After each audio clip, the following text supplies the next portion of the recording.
For our final presentation of Business 121 Financial Planning and Money Management, we will discuss the final chapter of life, death.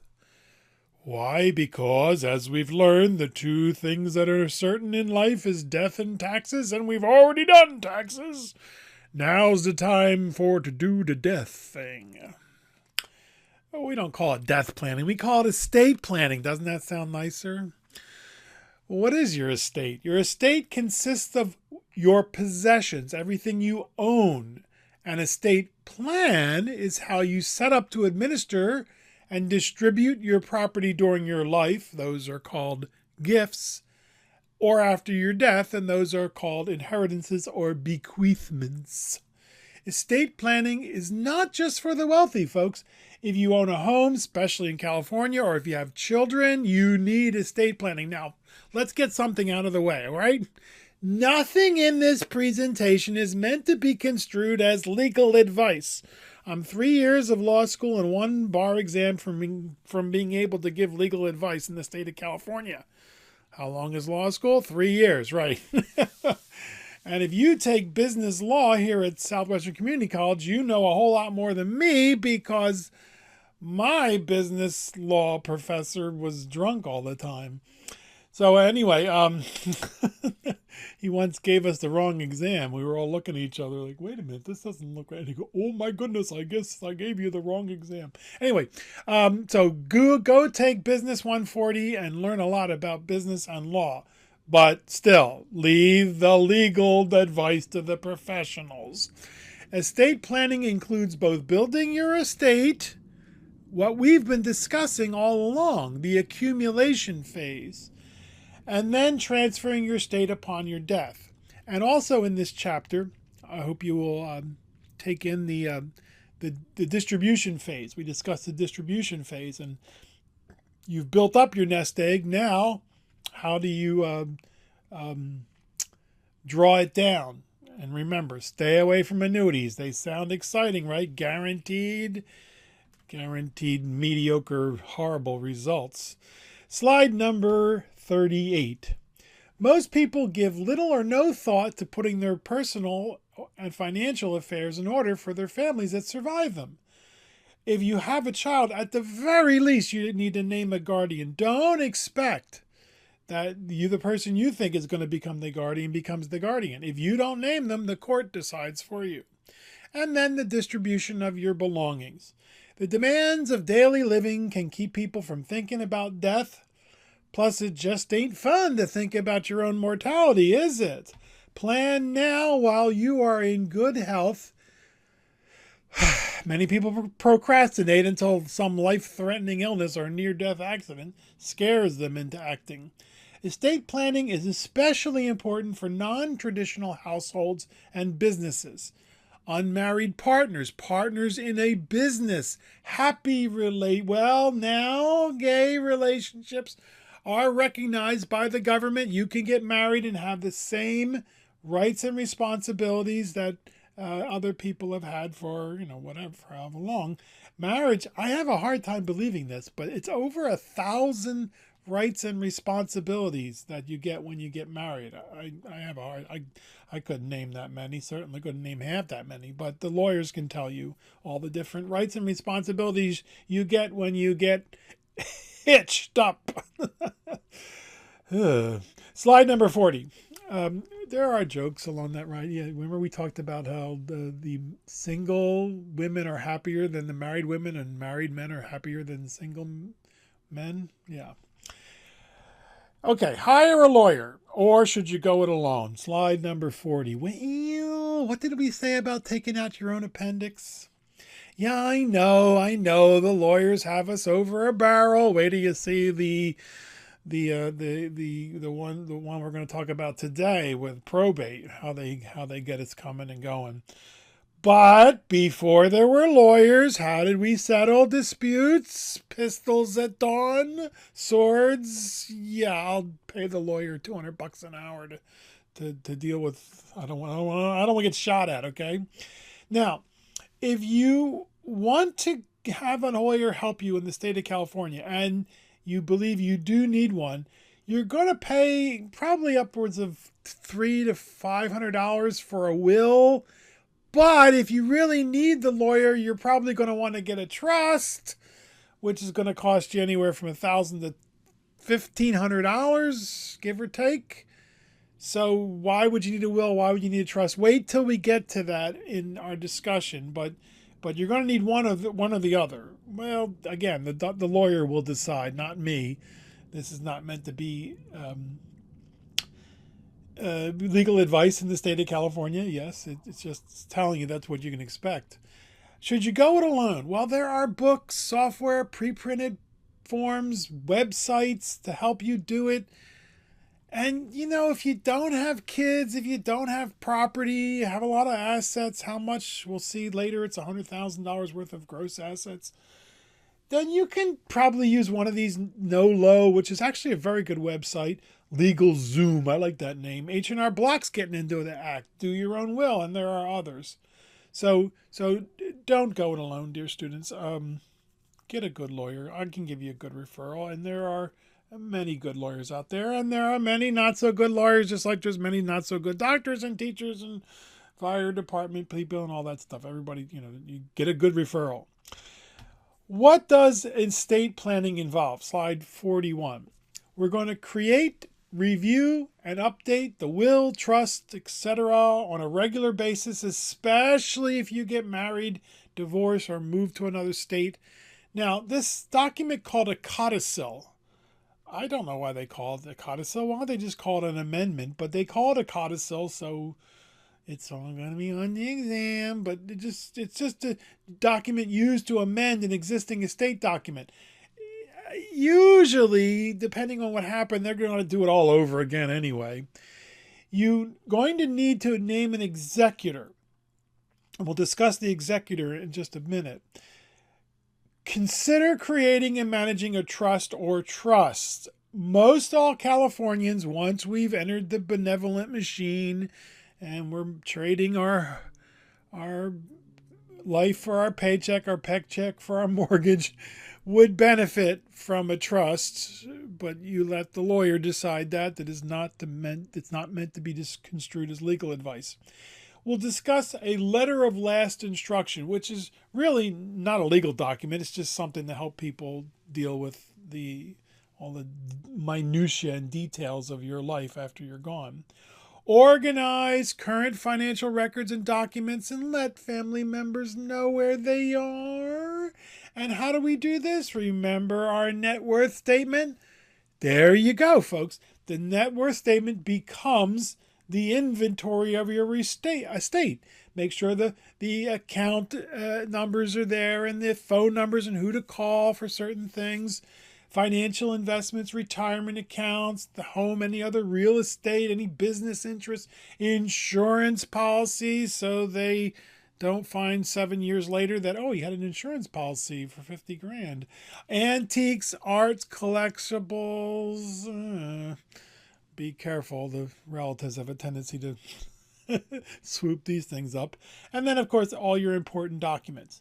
So on our net worth statement are all the different accounts that my wife would have to deal with, or if the two of us were to pass away at the same time, my son in this case, and because he's as we'll discuss, the successor trustee. He's gonna basically be the executor when we're gone. Okay, so make an inventory of your estate. Now, on the board in the face-to-face class, we would write on one side wills and then on the other side trusts. Okay, so maybe you want to have a sheet of paper with one side says wills, the other side says trust. Because you hear about the will, a legal declaration of a person's mind as to the disposition of his or her property after death. In other words, who gets what. Marriage, divorce affect your will. It may revoke your will or change it depending on the state you live in. If you marry or divorce, you're probably going to want to get a whole new set of estate documents anyway, so talk to your attorney. The legal costs to prepare a will vary from how complex it is. And in California, expect to pay anywhere from $200 to $500. But although I don't recommend it, folks, you could probably do your own will without creating a legal nightmare for your heirs. Or you could create a legal nightmare for your heirs, okay? So the problem is you won't know because you'll be dead. And these websites will help you. They'll ask you questions about whether you could use a will or whether you need to look it into a trust. But get a good lawyer, okay? Okay, all right, enough of that piano. 44, intestate and probate. What great names, great words to throw about. Intestate. He died intestate. Oh my goodness. Did he have his clothes on? No, it does. No, doesn't it sound obscene? Intestate. No. It just means you die without a will, right?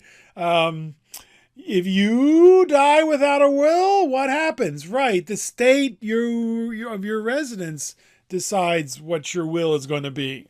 They decide who's going to get what assets. They decide who is going to be the guardian for your children. And it's very complicated if you have, children from one marriage and another marriage. So make sure you don't die intestate.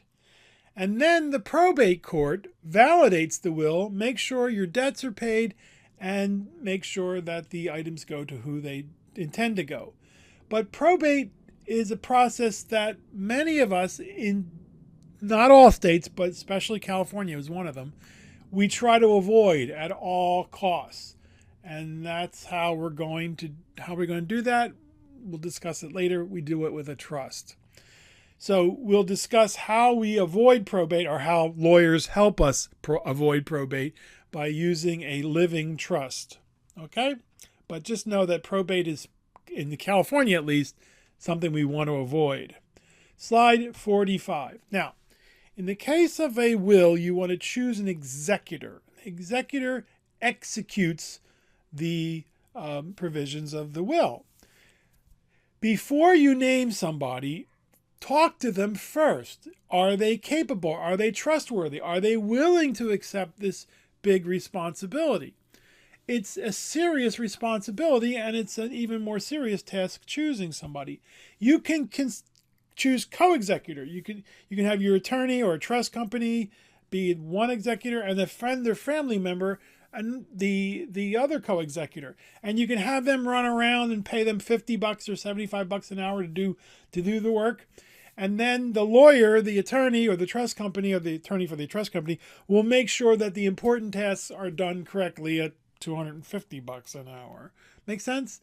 Because the executor's got to do a lot of running around and finding all the different deeds and accounts and all that stuff. Here's their tasks on slide 46. They take control of your assets. They get your checkbook. They file an inventory of assets and liabilities with the court. They sell assets if necessary to pay liabilities. They distribute those assets based on the instructions in the will, and then they turn around and make a final accounting to the court. They have enormous power, dear students, and there are countless stories of abuses of that power, so please choose carefully. And this is where stuff can get really sticky, because it brings out the best and worst in people when there are assets to be distributed. Make sure you choose carefully. Now, slide 47. Even if you don't have many assets, if you have a child or children, you still need a will to at least name a guardian. Again, this is not to be construed as legal advice in the state of California. Because the guardian assumes the responsibility for providing the child or children with personal care, managing the estate for them. Make sure the person is willing and able to raise them. See if their values and child rearing practices match yours. And sometimes there can be ugliness if you don't name the guardian. Who's going to take care of the children? So make sure you name a guardian. They're willing and able. You trust them. And you can, as a child gets old enough, or children get old enough, you can even talk to the children about it, because, they're people too. They don't see everything we see, but they see other things that we forgot a long time ago. So talk to them about who they would want to be with and what would happen, because they're not stupid. They're kids, but they see a lot of things that we don't, we adults. That's because it was so long ago and we're trying to keep them alive, fed and clothed and sheltered. So even if you don't have many assets, you need a will at the very least to name a guardian. Slide 48. Now, a prenup agreement has really, it's part of estate planning in a tangential sense, but it's something that you really should think about. And what did we say way back in chapter 1? What's the most important financial decision you're going to make in your lifetime? Who you marry. So a prenup agreement, of course, you've heard about these in the news, especially the gossip columns.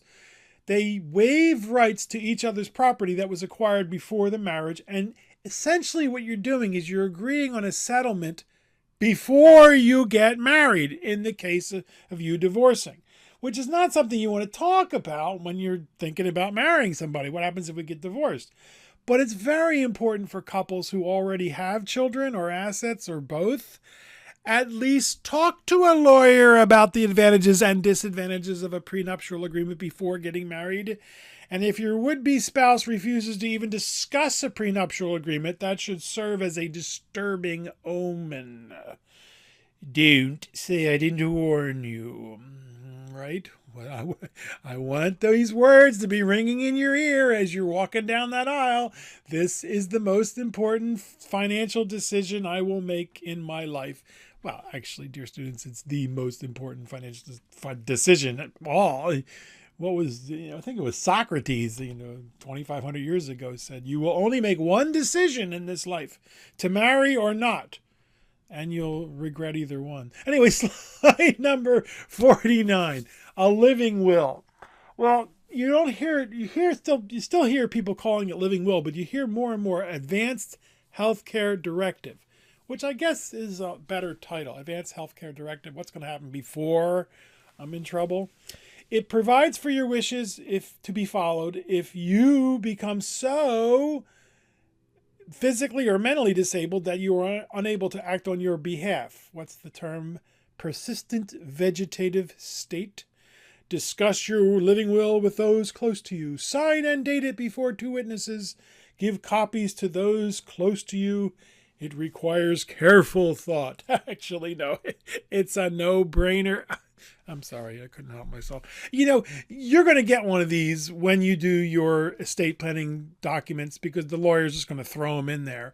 And in fact, our legal club was going around to the campus and just giving out advanced healthcare directives. They were just boilerplate documents that you just have to get 2 witnesses. And you say, yeah, I don't want to be kept alive. Pull the plug document, as some people call it, which is not the very nice way of calling it. But yeah, if I'm in a coma and it looks like I'm going to be there for the next 16, 20 years, please don't keep me alive. Yes. Slide 50. Power of attorney. Now, again, this is something that's tangentially... often they'll throw it in there with tangentially connected to the will and the trust documents and all those, but the lawyer will throw it in there. And this is a legal document authorizing someone to act on your behalf. Now, it can be very limited, or give a great deal of power. You can give somebody all the power to do whatever they want with your assets. Yeah, you can see how this could turn bad pretty quickly. If you're in the military, you know all about these because before you go abroad, they're going to make you sign one so that somebody could sell your car when you're not there or whatever. You don't necessarily need one until such time as you are incapacitated. So talk to your lawyer.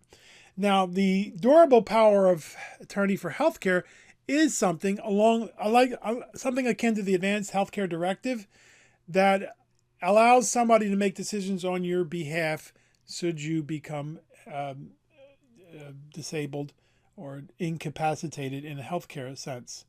Again, as with the executive of your estate, choose carefully who you give the power of attorney to because they will be in control of your assets. Okay? Okay. Now, so that's another document that goes along with the estate planning documents and you may or may not need. Slide 51. We made mention of the letter of last instruction. This is not a legal document. It's not enforceable. All it's there is for information.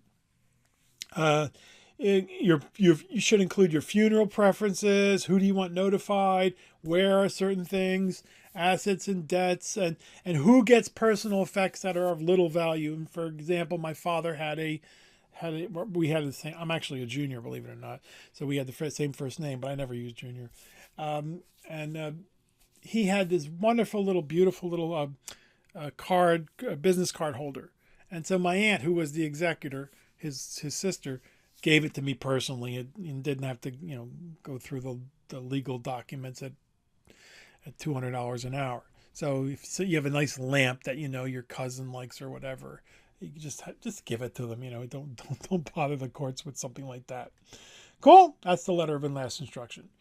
All right, now, so those all were separate documents that you're going to get thrown in with the will or the trust. Now let's talk about the trust, because these are tricky, folks. Trusts are tricky. Some people use the software programs, the websites, to create them for themselves. You can do this, dear students. But if you screw up, your actions can result in outcomes that typically range from useless to potentially disastrous. And I can give you an example of a friend of mine who we ride bikes with. We have a group of ride bikes, and he has a substantial estate that he's going to basically bequeath to his three they're grown children, and one of which is a very irresponsible man who lives on the streets and is has a serious alcohol problem. And so he's asking me all these questions, because I tell him we discuss wills and trusts and at the very end of the Business 121 class, and he's asking me all these questions about trusts, and I keep saying to him, Ron, you really need to talk to a lawyer. I mean, I can just tell you what I know. I can't give you legal advice. I can get a lot. Anybody can get in a lot of trouble for doing that. And he kept questioning me. And then finally another woman who rides with us, who's a doctor, said, Ron, that's not his real name, by the way. Frank's already said he can't help you. You got to go to a lawyer. And he goes, I'm not going to those lawyers. They charge so much. And I said, that's it. I ain't saying another word. Because again, if you screw up, listen to me, your actions range from typically useless. It's as if you never even created the trust in the first place, or potentially disastrous. You can lose control of your assets. So let's go back to the top of slide 52 now and start with what a trust is. It's a legal arrangement. It's a legal thing in the legal world. In the world of legalese, it becomes this entity, an arrangement through which a trustee holds your assets for your benefit or for that of your beneficiaries. So now what's going to happen? You're going to create this legal entity and name somebody to watch over it. So the trustee takes care of or manages your property. But in some trusts, you are your own trustee. That's why it's called a living trust, or sometimes called an inter vivos trust. The real name is revocable living trust, because you can revoke it. There are irrevocable trusts that once you've set up, that's it. You can't mess with them. The trustee distributes your assets to your heirs from the trust after you die according to your instructions. Well, wait a minute. If I'm the trustee, who's going to do it after I die? That's the successor trustee. That's basically the executor, right? They now are in charge after you pass away. All assets, or most all your assets, are taken out of your name and put in the name of the trust or the trusts. So here's what happens sometimes if people don't figure it out. They create the trust, they do all the paperwork, and they go down to the courthouse and they file the paperwork, pay the fee or whatever, and the trust is created. Okay, there it is. But they don't fund the trust. That's the term you hear them use. Fund the trust. That means they don't take the house, put it in the name of the trust. They don't take the investments or the business or whatever and put their properties in the name of the trust. And so what you just did is worthless, because you're not going to do what the trust is meant to do, and that's avoid probate. Okay, so that's typically useless. Okay, well, you didn't do any harm, you just didn't do what you were trying to do. But if you create the trust wrong, or create the wrong kind of trust, or do things not correctly, you could wind up, as I said, disastrous and lose control of your assets. So talk to a lawyer, please. Slide 53. What are the possible benefits of trust? Well, as we've been saying over and over again throughout this presentation, and we'll go back to again, you're going to avoid probate. More later about probate in California. Why is that a big deal? It can reduce your state taxes, but that's not an issue for most of us, as we'll see, because it's, $11 million for a single person, over 22 million for a married couple. It frees you from managing your assets if you find somebody else to be the trustee, or you can be the trustee of your own trust and you manage the assets as if nothing ever changed. And trust can provide income for surviving spouses or other dependents, because they can be extremely helpful for people whose children or grandchildren are either disabled or emotionally unprepared for a windfall inheritance. An 18-year-old all of a sudden just finds that they have $1.2 million. What's going to happen? It's going to happen. It's going to be gone in 3 years. Right. I've known somebody who did that, he bequeathed $800,000, and when he turned 18, in 3 years, it was all gone. Oh boy. Slide number 54. Here are just a few of the types of trusts. Now, we're not going to try to even explain all of them because I don't know what all of them mean, and I do know a few of them. But what's the most important one? It's the revocable living trust, or the inter vivos trust. And this is what the lawyer is probably going to give you. Again, the lawyer decides. You might do with an AB trust, which is basically the cousin of the revocable living trust. But look at this. Do you know what these mean? A couple of them make sense. A generation skipping trust. Right. I don't want to give my money to my ungrateful children. I want to give it to my my grandchildren, because they're great and they're grateful. Or a private annuity trust? What does that do? I don't know. What's this spendthrift trust? That's the trust that you would use. I think you can put a provision in the revocable living trust if you're afraid that the person getting the money is going to just blow it because they don't know how to handle money. And you can create a spendthrift provision or a spendthrift trust for them. So again, do you even know where to start? No, don't try. That's why people go to law school for 3 years, and then they really start learning when they actually have to give people recommendations. So yes, let's take a look at California and the living trust. Revocable living trust, AB trust, inter vivos trust, I think is their legal term.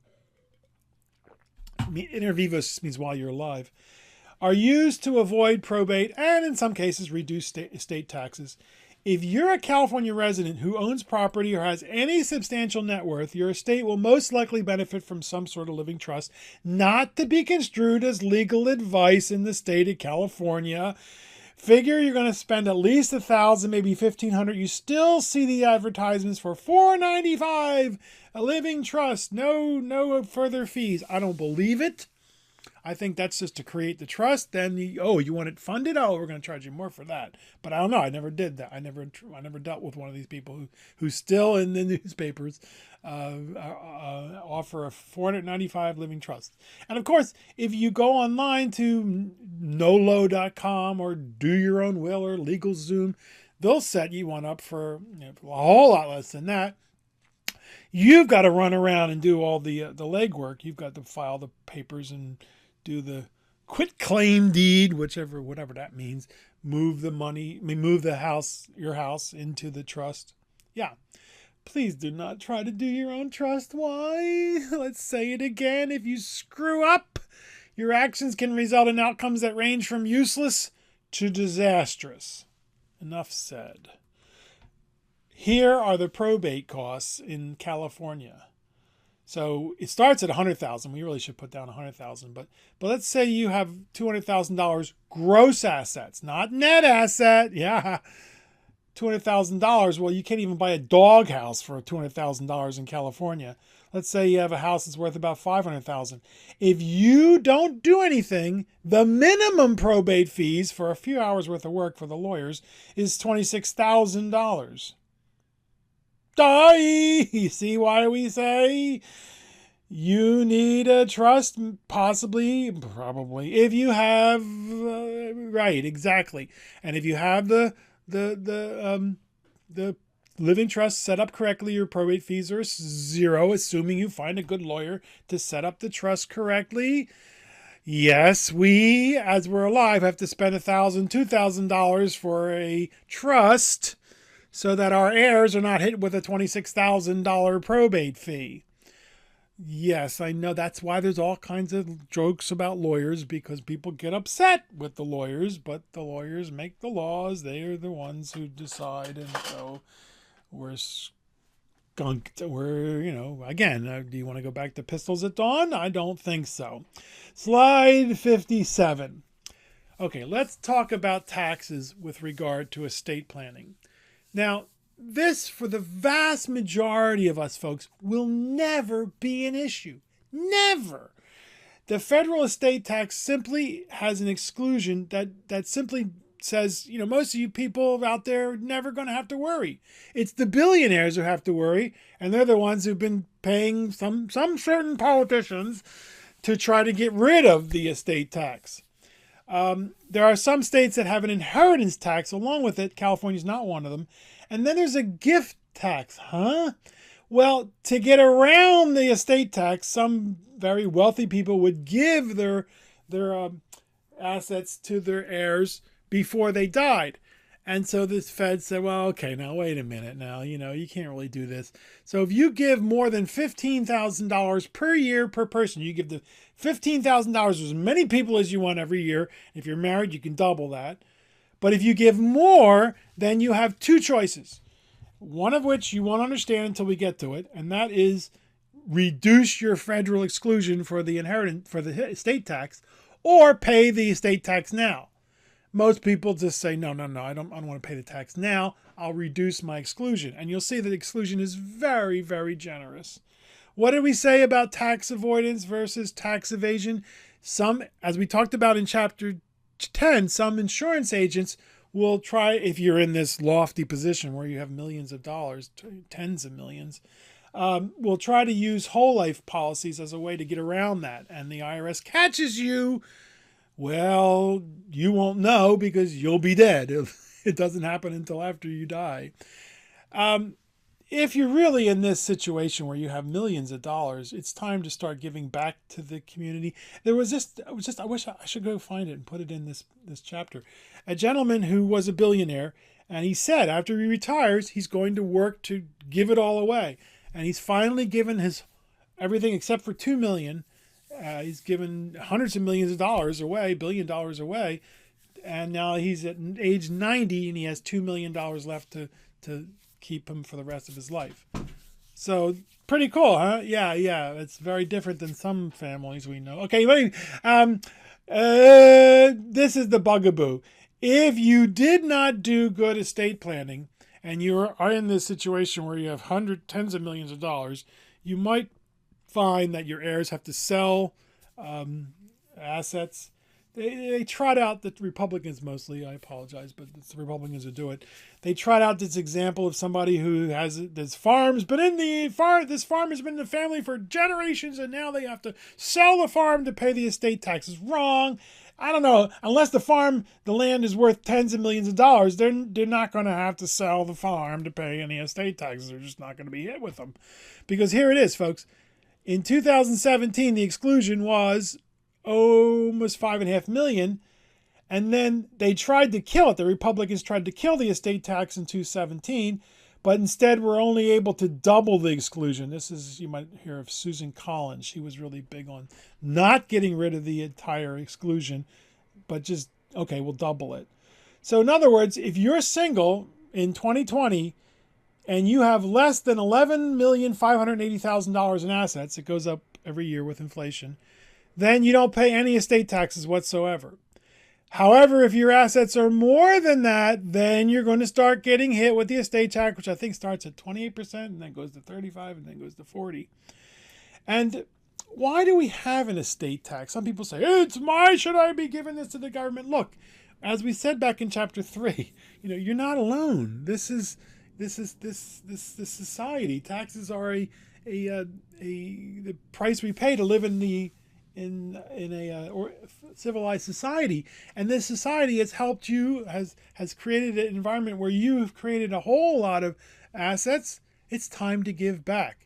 Winston Churchill, that incredibly communist Bolshevik liberal, no, he wasn't, he was a conservative, describes the estate tax as a certain corrective against the development of a race of idle rich, which I think is a really good description. It will affect about 1,900 of the 2.8 million projected deaths in 2020. You see how many few people are actually affected by this?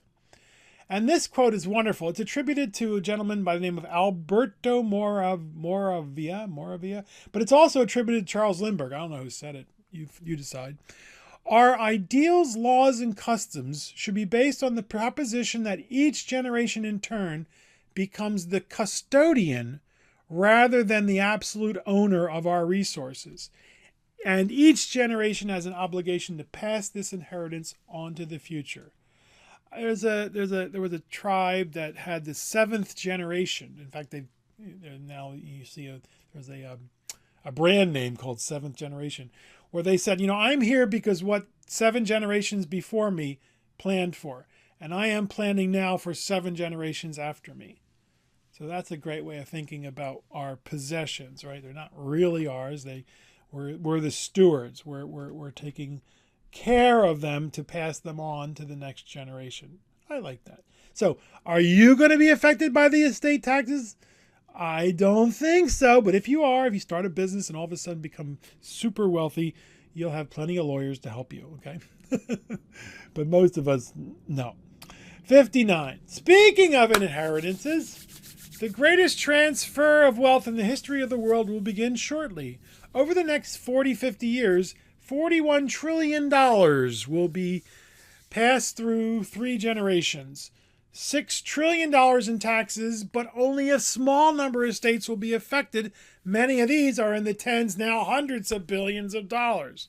So Mr. Bezos has a problem, a very champagne problem. What do you do with what I think it was last time? It was like $180 billion. What do you do with all that? Well, if you're the one gentleman, you give it away by the time in your much later years. I liked Warren Buffett. He said, look, while I'm alive, he's only worth, 60 billion or whatever, 70 billion. Oh, only 70. He used to be the world's richest man. He's not anymore. He said, look, while I'm alive, I'm good at raising capital. I'm good at creating wealth. So when I pass away, my wife, who's into the philanthropic things, who's the philanthropist, she can give it all away. Well, sadly, his wife passed away first.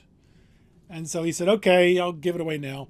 So now he's giving it, and believe it or not, he's giving it to Bill Gates's foundation. Why? Because they have this already. Why should he start his own foundation when Bill Gates already has this huge foundation, helping with schools and vaccines, and what else does he help with? Clean water around the world. So there you go. It's time to give back. And 2/3 of this inheritance will go to people who are already wealthy. Are you getting any? I'm not getting any anyway. So if you're one of the lucky ones who will be the recipients of an inheritance, how do you deal with a windfall? We've already made mention with this. You suddenly receive $300,000 or $500,000 or $800,000, $1.2 million. You think you are now one of the rich and wealthy and you're set for life. Or are you? The average Joe or Jane lottery winner whose life was ruined by winning the lottery has become a cliche. And as we said, then this was another one I wish I had saved. I forget if she was 27, I think 24 when she won $800,000. She was a secretary, administrative assistant. And she was either 24 or 27. And 3 years, $800,000 was gone. 3 years. Now, what if she had taken Business 121 and learned how to build her own annuity and, basically create a lifetime income for herself? No, she took her friends and family to Disneyland for 1 week and spent $40,000 in 1 week. And then there's the gentleman who won, I think, $200 million and gave a lot of it to his granddaughter, who then died of an overdose from... Yes. So what would you do with a windfall? Well, here's my advice for what it's worth. Change your lifestyle very little. Be careful of acquiring a sense of responsibility for family and friends or even strangers. They will often expect you to share your windfall with them. A friend of mine who rides bikes, I ride a lot of bikes, won $200,000, which, just a lot of money, and in the lottery. And his daughter, first words out of her mouth was, "Well, how much are you going to give me?" And he said, "None of it." And he did not. He did this. He didn't. He changed his lifestyle very little. Consider not touching the money for 6 months. Find a trusted financial advisor. Whatever you do, realize that this is it, dear students. This is the one and only inheritance you will receive from your dear Grandaunt Trudy. Don't squander it. So what is the final instruction regarding estate planning and for Business 121, Financial Planning and Money Management, Fall 2020? Go see a lawyer. Get a good reference, right? Okay. Wow, we're done. We're done, dear students, and I am so proud of you.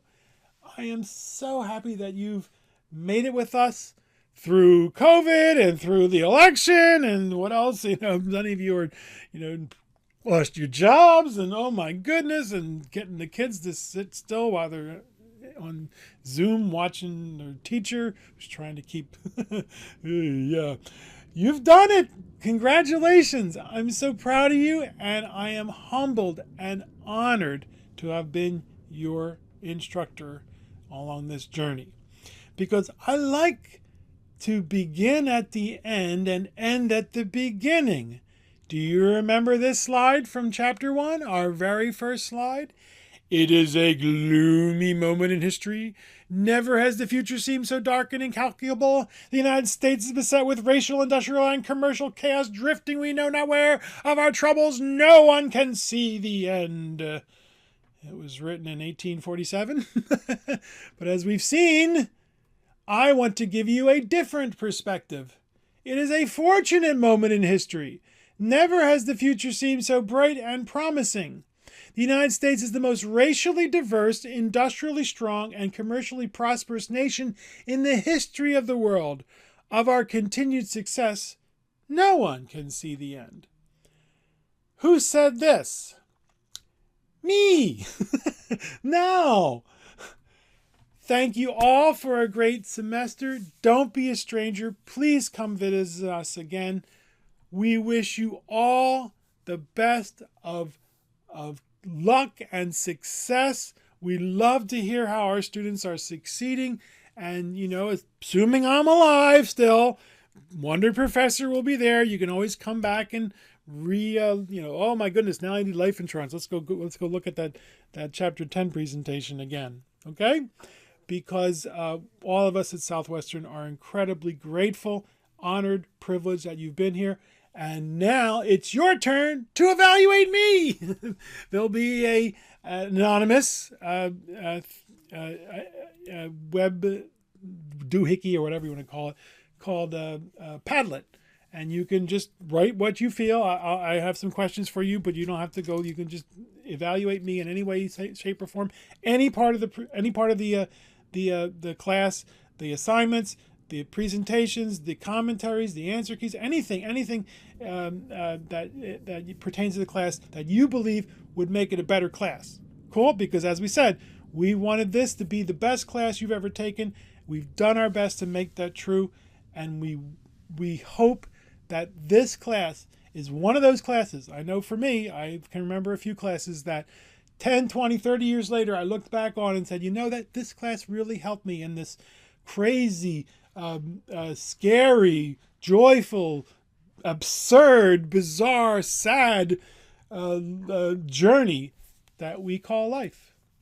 Thank you very much, dear students. We wish you the best of luck and success. Don't be a stranger.